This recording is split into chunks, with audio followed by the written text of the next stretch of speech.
Brooks from Desert Shadows, lives here full-time, and his lovely wife, Shirl. Shirl? Yes, everybody, it's Arizona Beer Week again, so we're going to have a wonderful time here. I was in Chandler just this past Saturday, and we went to a 4-brewery tour called Brews Cruise on my bicycle, and I just went to all kinds of breweries, and I just had a wonderful time doing that. Wait a minute, Foster. Yes, ma'am. What? This man talks faster than I can think. Oh, no. Well, you know, I just stopped in for a little drink, settle my nerves before I go home. Foster, we'd all like to know how your winter's been going. Yeah, you know, it's been rough this year, what with the polar vortex or whatever they call that thing.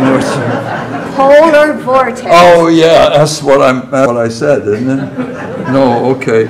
But, you know, I spoke with a friend's wife up in Boston this morning, and it's real cold there. The snow's waist deep and it's still falling.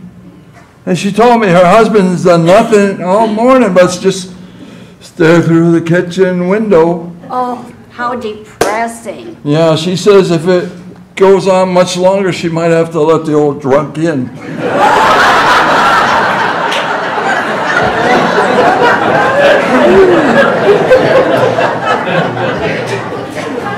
I know the winter's been bad all over this year. Yeah, one morning my wife and I were listening to the announcer on TV. He says, we're predicting 8 to 10 inches of snow this morning, and you're going to have to park on the even side of the street. So my wife went out and moved the car to the even side of the street.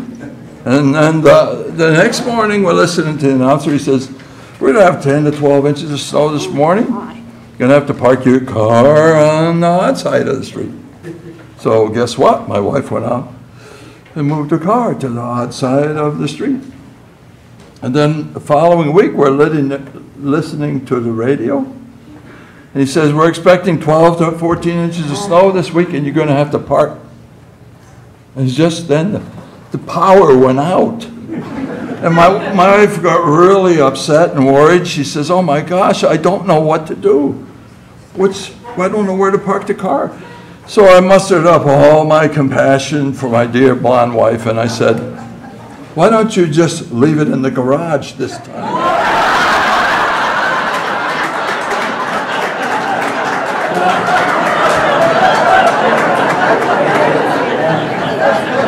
I heard that. Blonde, I heard that.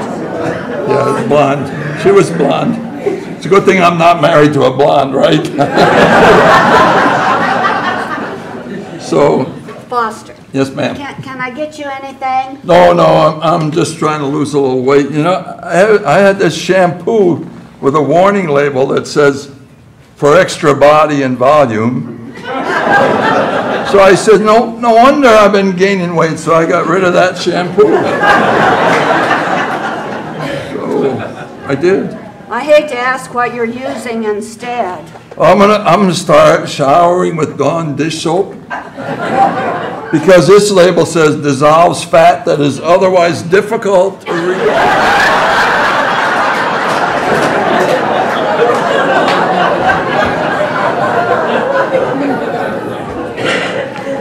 Foster, we always like to hear about your family.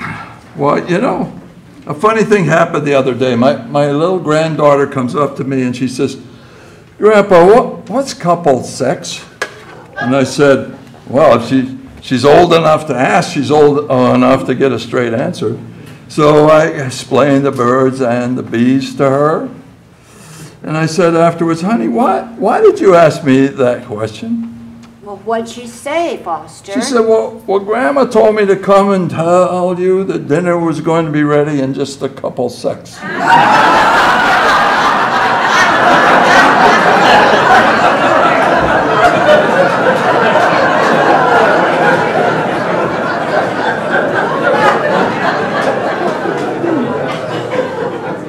So, Foster, how's your health? Have you been to the doctor lately? Yeah, he told me that I have furniture disease. Furniture disease. What in the world is furniture disease? That is when your chest falls down into your drawers.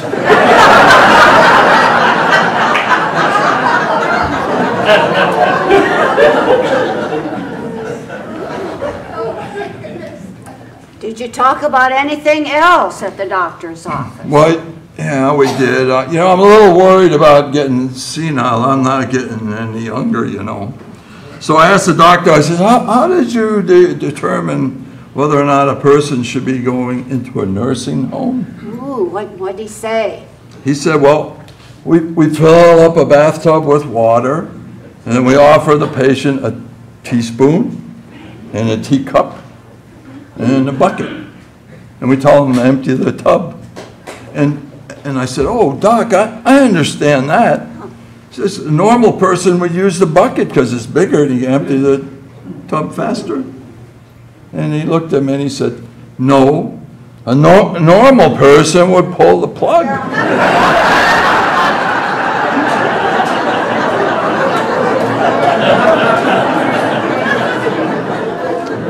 Anything more? He asked me if I'd like a bed by the window. Anything else, Foster? Yeah, he told me I should go to an exercise class and wear loose clothing. I said, Doc, if I had any loose clothing, I wouldn't need to go to an exercise class. Oh, Foster. How's your wife doing? Oh, you know, I didn't speak to her for weeks this past year. Oh, my, how come? I didn't want to interrupt her.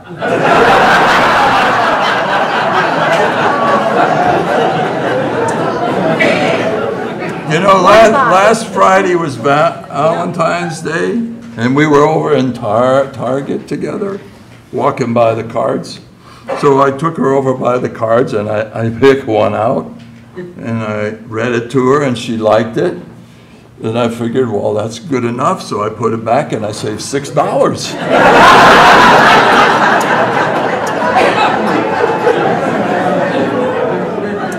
Now, I know that he has something good to say about his wife. Well, yes, I do.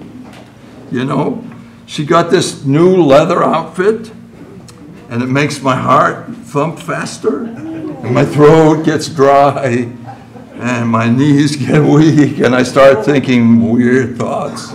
Do you wonder why? Yeah, yeah, I know why. She smells like a new truck.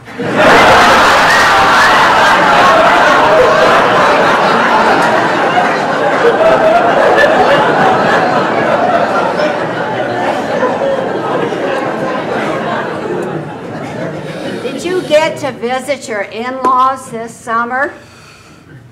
Yeah, and while we were there, this surveyor come by my brother-in-law's house, and he says, I got some news for you. We did some surveying, and we've discovered that your farm is not in Minnesota, it's actually in Wisconsin. Really? Yeah, my brother-in-law said, well, that is wonderful news, because I was just telling my wife this morning that I don't think I could spend another winter in Minnesota.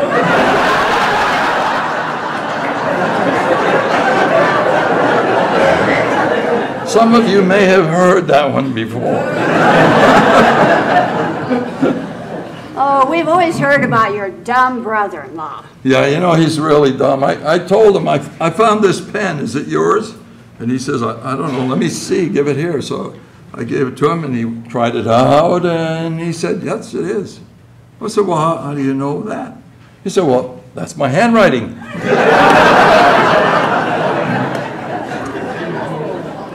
Is there anything else, Foster, you'd like to share with us? Well, yeah, no, I have this friend, you know, that decided to purchase a sheer negligee for his wife. So he went to Victoria's Secret, and the ladies there were showing him negligees that go from $200 to $500. The more expensive they got, the thinner they were and more sheer. So he said, oh boy, I'll take the $500 one. So he bought the $500 one, and he takes it home, and he gives it to his wife, and he says, honey, would you take this upstairs, put it on, and model it for me? And she said, okay. And she was walking up the stairs, and she's thinking, well, you know, this is so thin. He wouldn't tell the difference if I model nude, and if I can do that, I'll take it back in the morning, and I get to keep the $500. Smart girl. Yeah. So just a little while later, he goes up the stairs, and she's out on the balcony posing. And he looks at her and he says, good grief, you'd think for $500 they would have at least ironed it.